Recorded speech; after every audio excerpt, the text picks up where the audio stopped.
Borneo, tanah tua yang menyimpan sejuta rahasia, di balik rimbunnya hutan dan aliran sungai yang tak berujung. Bagi mata awam, ia hanyalah hamparan hijau. Namun, bagi mereka yang mengerti bahasa batin, Kalimantan adalah rumah bagi para wali yang menjadi pasak bumi. Mereka adalah 7 datu yang karomahnya melegenda melintasi waktu. Ketika kegelapan sihir kuno dan kekacauan melanda, mereka hadir sebagai pelindung umat. Inilah perjalanan menuju jantung spiritual Pulau Seribu Sungai, dimulai dari sebuah tempat bernama Kelampayan. Sebelum kita melanjutkan kisah penuh hikmah ini, mari kita sejenak saling mendoakan. Bagi Anda yang berkenan menekan tombol subscribe, like, dan share, semoga Allah berikan kemudahan dalam hidupnya dan dimudahkan rezekinya.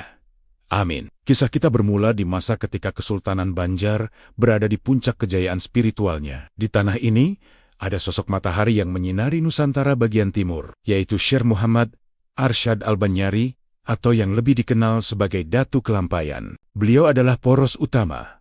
Namun di sekeliling beliau, terdapat 6 sosok datu lain yang masing-masing memegang rahasia langit yang berbeda. Pada suatu malam yang sunyi di bulan Sya'ban, terjadi sebuah peristiwa yang tidak tercatat dalam buku sejarah biasa. Hutan di pedalaman Kalimantan tiba-tiba bergetar tanpa sebab. Angin kencang bertiup membawa aroma melati yang bercampur dengan bau besi tua. Ini bukan angin biasa. Ini adalah pertanda bahwa gerbang batin Borneo sedang diguncang oleh kekuatan gelap dari seberang lautan yang ingin memadamkan cahaya iman di tanah Banjar. Di bawah pohon ulin raksasa yang sudah berusia ratusan tahun, satu persatu sosok mulai bermunculan dengan cara yang tak masuk akal. Ada yang datang secepat kilat, ada yang muncul dari balik kabut tanpa suara langkah kaki. Mereka adalah para datu. Ada Datu Sanggul, sang pemegang ijazah rahasia yang kabarnya bisa berpindah tempat dalam sekejap mata untuk melaksanakan salat di Masjidil Haram. Ada pula Datu Abulung, sosok penuh rahasia yang bicaranya selalu mengandung teka-teki makrifat. Mereka berkumpul bukan untuk berperang dengan senjata, melainkan untuk memperkuat pagar batin tanah Borneo. Tanah ini mulai bergolak, ucap Datu Kelampayan dengan nada yang tenang namun menggetarkan jiwa. Ada kekuatan yang mencoba mencabut akar ulin iman dari bumi ini. Kita harus bersatu menjadi pasak yang tak tergoyahkan. Tiba-tiba, sebuah gelombang pasang setinggi pohon kelapa menerjang dari arah sungai. Ini adalah kiriman dari kekuatan hitam yang mencoba menguji para datu. Namun, salah satu datu yang dikenal memiliki karomah mengendalikan unsur air mahu kedepan. Beliau hanya menancapkan tongkat kayunya ke tanah pinggiran sungai. Seketika, gelombang raksasa itu pecah menjadi buih-buih kecil yang lembut. Air yang tadinya liar mendadak tenang dan tunduk. Rakyat yang menyaksikan dari kejauhan, sujud syukur, menyadari bahwa mereka tidak sendirian menghadapi ancaman gaib tersebut. Disinilah mereka belajar bahwa para datu bukanlah dukun sakti, melainkan hamba yang doanya langsung dikabulkan oleh Sang Khalik.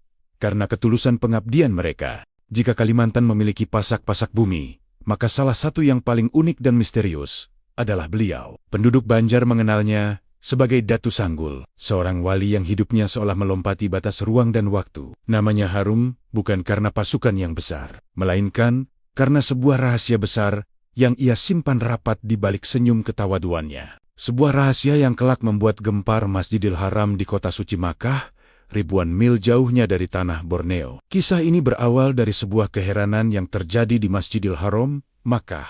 Setiap kali waktu salat Jumat tiba, para jamaah dari tanah Banjar yang sedang menunaikan ibadah haji selalu melihat sosok pria yang sama. Pria itu mengenakan pakaian khas penduduk pedalaman Kalimantan sarung yang diselempangkan dan penutup kepala yang khas, namun wajahnya tidak pernah mereka lihat di rombongan kapal manapun. Yang paling mengherankan, pria ini selalu muncul tepat saat azan berkumandang dan menghilang begitu doa setelah sholat selesai dibacakan. Kabar ini sampai ke telinga Syekh Muhammad Arsyad Al-Banyari, Datu Kelampayan yang saat itu masih bermukim di Makkah. Datu Kelampayan, dengan kearifannya, mendekati pria tersebut. Singkat cerita, sebuah dialog rahasia terjadi. Pria itu mengaku bernama Ahmad, atau yang kemudian dikenal sebagai Datu Sanggul. Beliau berasal dari Muning, Tatakan, sebuah wilayah di Kalimantan Selatan. Bagaimana mungkin kau sampai ke sini setiap Jumat, wahai saudaraku, sedangkan kapal dari tanah Banjar membutuhkan waktu berbulan-bulan untuk sampai ke pelabuhan Jeddah? Tanya Datu Kelampayan.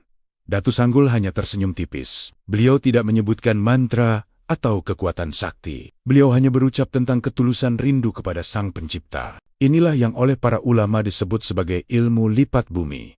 Sebuah karomah di mana Allah memendekkan jarak ribuan kilometer menjadi hanya satu langkah. Bagi hamba-hamba yang dicintainya. Bagi Datu Sanggul, Samudra Hindia bukan lagi penghalang. Baginya, melangkah dari Borneo ke Makkah terasa semudah melangkah dari teras rumah ke ruang tamu. Untuk membuktikan kebenarannya dan sebagai tanda persaudaraan, Datu Sanggul membawa sebuah hadiah yang mustahil ada di padang pasir Makkah saat itu. Buah durian dan buah papakin yang masih segar, lengkap dengan getahnya yang masih basah. Buah itu adalah asli hasil bumi Kalimantan. Datu Kelampayan tertegun. Di tengah terik matahari Makkah yang gersang, aroma durian Kalimantan menyeruak. Ini adalah bukti nyata bahwa karomah Datu Sanggul adalah nyata. Beliau benar-benar baru saja memetiknya di hutan Borneo beberapa menit sebelum azan Jumat berkumandang. Ini bukan sihir, ucap Datu Sanggul lembut. Ini adalah cara Allah menghibur hamba Nia yang fakir, yang tak punya ongkos untuk naik kapal. Namun hatinya selalu tertinggal di Baitullah. Pertemuan dua wali besar ini melahirkan sebuah kesepakatan rahasia yang menjaga stabilitas spiritual Kalimantan hingga hari ini. Datu Sanggul memberikan sebuah kitab rahasia kepada Datu Kelampayan, sebuah warisan ilmu yang kelak dikenal sebagai Kitab Barencong. Namun, ketenangan ini terusik. Kekuatan gelap yang sebelumnya gagal di Sungai Barito, kini mulai menyadari bahwa kunci kekuatan Borneo terletak pada persatuan para datu. Mereka mulai menyebar fitnah, mencoba membenturkan paham makrifat Datu Sanggul dengan syariat Datu Kelampayan. Akankah adu domba ini berhasil? Di antara 7 pasak bumi Borneo, ada satu sosok yang jalannya begitu sunyi, namun berakhir dengan badai yang mengguncang sejarah. Beliau adalah Syekh Abdul Hamid Abulung, atau yang lebih dikenal sebagai Datu Abulung, seorang ulama yang menyelam begitu dalam ke samudra ma'rifat hingga kota Ketania, seringkali dianggap melampaui batas oleh telinga yang belum siap. Di masa ketika syariat ditegakkan dengan ketat, Datu Abulung menjadi sasaran empuk bagi kekuatan gelap yang ingin memecah belah persatuan para wali. Sebuah fitnah kejam pun dirancang, memaksa sang Datu berdiri di ambang maut demi sebuah prinsip keyakinan. Fitnah itu bermula dari mulut ke mulut. Para penyusup yang benci melihat kedamaian di tanah Banjar mulai menyebarkan berita bohong. Mereka memutarbalikkan ajaran Wahdatul Wujud yang dibawa Datu Abulung setelah kepulangannya dari Baghdad. Mereka menghasut pihak kesultanan dengan mengatakan bahwa Datu Abulung menganggap dirinya sebagai Tuhan. Tidak ada Abdul Hamid, yang ada hanya Allah. Bisik para penghasut, menirukan kalimat ma'rifat sang Datu dengan nada yang salah. Kesultanan Banjar saat itu berada dalam posisi sulit. Di satu sisi, mereka menghormati ilmu Datu Abulung. Namun di sisi lain, stabilitas negara terancam oleh kegaduhan yang diciptakan para provokator. Datu Kelampayan, sebagai pemegang otoritas hukum, diperintahkan untuk mengadili sahabatnya sendiri. Ini adalah ujian batin yang luar biasa. Antara hukum syariat yang harus tegak dan hakikat persahabatan sesama kekasih Allah. Saat prajurit datang untuk menjemputnya, terjadi sebuah keajaiban yang membuat bulu kuduk berdiri. Ketika tangan prajurit hendak memborgol sang Datu, borgol besi itu mendadak lepas dan hancur seperti kerupuk. Setiap kali mereka mencoba mengikatnya, teli-tele itu terbakar oleh aura dingin yang keluar dari tubuh sang Datu. Namun, Datu Abulung tersenyum dan berkata, "Jangan paksa alam untuk melindungiku, wahai prajurit. Jika ini adalah kehendak Nia, untuk mempertemukan aku dengan Nia melalui jalan ini, maka aku akan ikut dengan sukarela."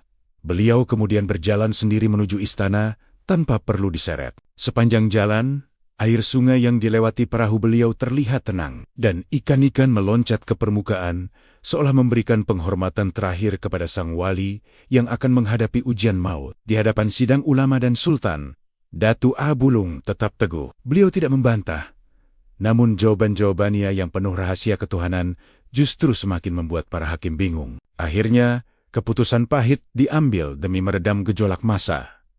Datu Abulung dijatuhi hukuman mati. Keajaiban demi keajaiban kembali muncul. Ketika pedang Algojo ditebaskan ke leher Datu Abulung, pedang itu patah menjadi 2. Dicoba lagi dengan keris sakti, keris itu membengkok seperti lilin yang terkena api. Tidak ada satupun senjata di tanah Banjar yang mampu menembus kulit beliau. Datu Abulung tidak sombong. Beliau hanya diam dalam zikirnya yang rahasia. Hingga akhirnya, Datu Abulung sendiri yang memberikan rahasianya. Beliau berbisik kepada Algojo bahwa nyawanya hanya bisa diambil jika diperintahkan atas nama Allah dengan cara tertentu. Karena beliau sendiri yang mengizinkan raga itu untuk berpisah dengan ruhnya demi menjunjung tinggi ketetapan hukum yang berlaku. Dunia terdiam. Ribuan pasang mata menyaksikan sebuah mukjizat yang tak terbantahkan. Darah yang mengalir dari tubuh Datu Abulung di atas tanah membentuk tulisan yang sangat jelas.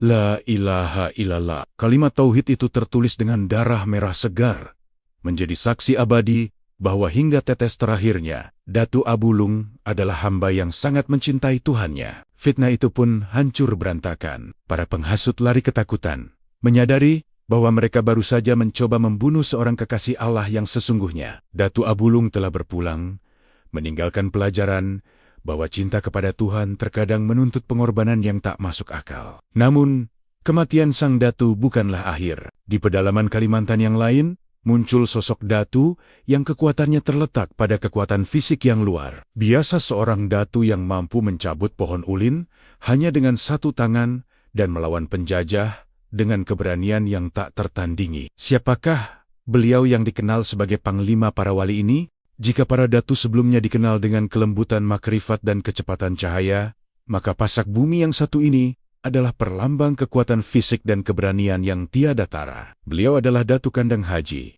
sosok ulama pejuang yang tidak hanya membawa kitab di tangan kanan, tetapi juga kekuatan yang mampu menggetarkan nyali para penindas di tangan kirinya. Di tanah Balangan hingga ke pedalaman Barito, namanya disebut dengan penuh hormat. Beliau adalah benteng bagi rakyat kecil, panglima bagi para pencari keadilan, dan musuh bebuyutan bagi siapa saja yang mencoba mengusik ketenangan iman di tanah Borneo. Datu Kandang Haji bukanlah pria yang hanya duduk diam di dalam surau. Tubuhnya tegap, tangannya kuat, dan langkah kakinya seolah mampu menggetarkan bumi yang dipijaknya. Beliau memiliki nama asli Patih Barimbai, seorang bangsawan lokal yang kemudian mendapatkan hidayah dan memperdalam ilmu agama hingga ke tanah suci Makkah. Sekembalinya dari Makkah, beliau tidak hanya membawa gelar haji, tetapi juga sebuah misi besar, membersihkan Kalimantan dari praktik-praktik kesyirikan yang menindas dan melawan ketidakadilan yang dilakukan oleh para penguasa zalim. Bagi Datu Kandang Haji, dakwah harus menyentuh semua lini, termasuk membela hak-hak rakyat yang dirampas. Suatu hari, tersiar kabar bahwa sebuah jembatan besar yang menjadi akses utama rakyat menuju masjid dirusak oleh kelompok penguasa yang tidak senang dengan perkembangan Islam.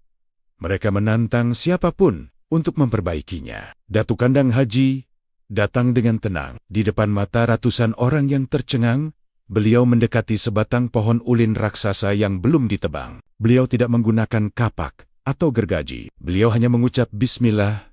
Lalu dengan tangan kosong, beliau mencabut pohon raksasa itu hingga ke akar-akarnya, seolah-olah beliau hanya mencabut sebatang rumput kecil. Beliau memanggul pohon itu sendirian, berjalan menuju sungai, dan meletakkannya sebagai jembatan baru. Para penindas yang melihat kejadian itu jatuh tersungkur.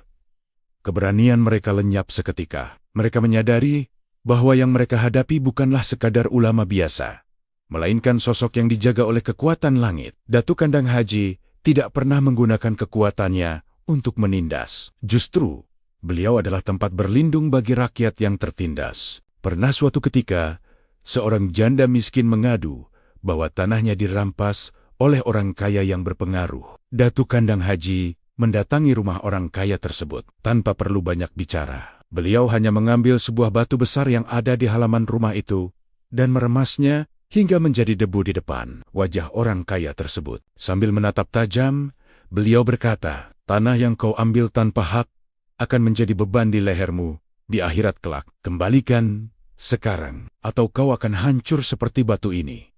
Orang kaya itu gemetar hebat dan seketika mengembalikan tanah tersebut. Inilah metode dakwah Datu Kandang Haji, tegas terhadap kemungkaran, namun sangat lembut dan penyayang terhadap kaum duafa. Warisan paling nyata dari kegagahan beliau adalah masjid-masjid yang beliau bangun di sepanjang pesisir sungai. Konon, saat menentukan arah kiblat, Datu Kandang Haji cukup melihat langsung ke arah Ka'bah dari lubang di dinding masjid yang beliau buat dengan jarinya sendiri. Hingga kini, bangunan-bangunan yang didirikan Datu Kandang Haji dikenal memiliki energi perlindungan yang luar biasa. Datu Kandang Haji telah menunjukkan bahwa seorang hamba Allah haruslah kuat secara fisik dan batin. Beliau adalah pasak yang menjaga harga diri rakyat Borneo. Namun, di balik keberaniannya yang meledak-ledak, ada seorang datu lagi yang kekuatannya terletak pada diamnya. Seorang datu yang mampu berbicara dengan hewan, menjinakkan harimau hanya dengan tatapan mata, dan menjadi simbol keharmonisan antara manusia dan alam liar Kalimantan. Siapakah sosok penyayang alam ini yang menjadi pelengkap dari 7 pasak bumi? Perjalanan kita menembus rahasia bumi Borneo sampai pada puncaknya. Jika sebelumnya kita menyaksikan kecepatan cahaya Datu Sanggul, kedalaman makrifat Datu Abulung, hingga kekuatan fisik Datu Kandang Haji, maka penutup dari 7 pasak bumi ini adalah perlambang kelembutan hati. Beliau adalah Datu Pamulut, seorang wali yang memilih jalan sunyi, bersahabat dengan alam liar, dan menunjukkan bahwa di tangan hamba yang dicintai Allah, binatang buas sekalipun akan bersimpuh tunduk. Inilah akhir dari hikayat agung yang menjaga keseimbangan spiritual Pulau Seribu Sungai. Datu Pamulut dikenal sebagai sosok yang sangat sederhana. Nama beliau diambil dari kemampuannya memulut menangkap burung dengan getah, tanpa sedikit pun menyakiti makhluk tersebut. Beliau hidup di tengah hutan, jauh dari hiruk-pikuk kekuasaan istana. Baginya, setiap jengkal hutan Kalimantan adalah sajadah besar untuk menyembah Sang Pencipta. Karomah beliau yang paling melegenda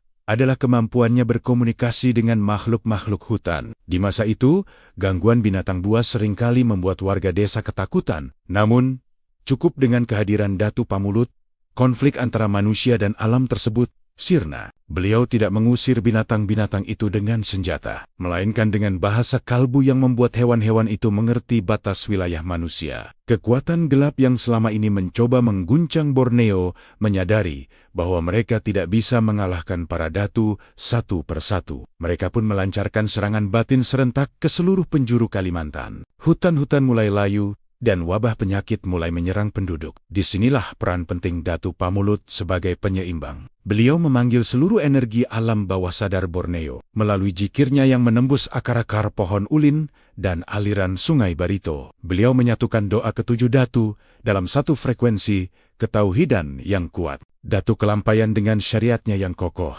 Datu Sanggul dengan lipat buminya, Datu Abulung dengan pengorbanan darahnya, Datu Kandang Haji dengan kekuatan fisiknya, dan Datu Pamulut dengan kasih sayang alamnya semua. Bersatu, mereka bukan lagi individu yang berbeda, melainkan satu kesatuan pasak bumi yang ditanamkan Allah untuk menjaga tanah ini dari kehancuran. Kabut hitam itu pun sirna seketika saat terkena cahaya persatuan ini. Kalimantan kembali hijau, sungai-sungai kembali jernih, dan rakyat menyadari bahwa selama para datu ini tetap dihormati dan ajarannya diamalkan, maka tanah Borneo akan selalu berada dalam lindungan Allah Subhanahu wa Ta'ala. Meskipun jasad mereka telah lama beristirahat di bawah tanah, Borneo, ruh dan ajaran mereka tetap hidup. Para datu telah mengajarkan kita bahwa menjadi kuat tidak harus menindas, menjadi sakti tidak harus pamer, dan menjadi alim haruslah mencintai alam. Mereka adalah sejarah yang hidup, pasak yang tak akan goyah oleh zaman. Hingga hari ini, setiap kali angin berhembus di antara pohon ulin, dan setiap kali air Barito mengalir ke muara, di sanalah nama mereka tetap harum sebagai penjaga abadi tanah Kalimantan. Sampai jumpa di kisah berikutnya, dan tonton video lainnya hanya di Jejak-Jejak Islam. Terima kasih.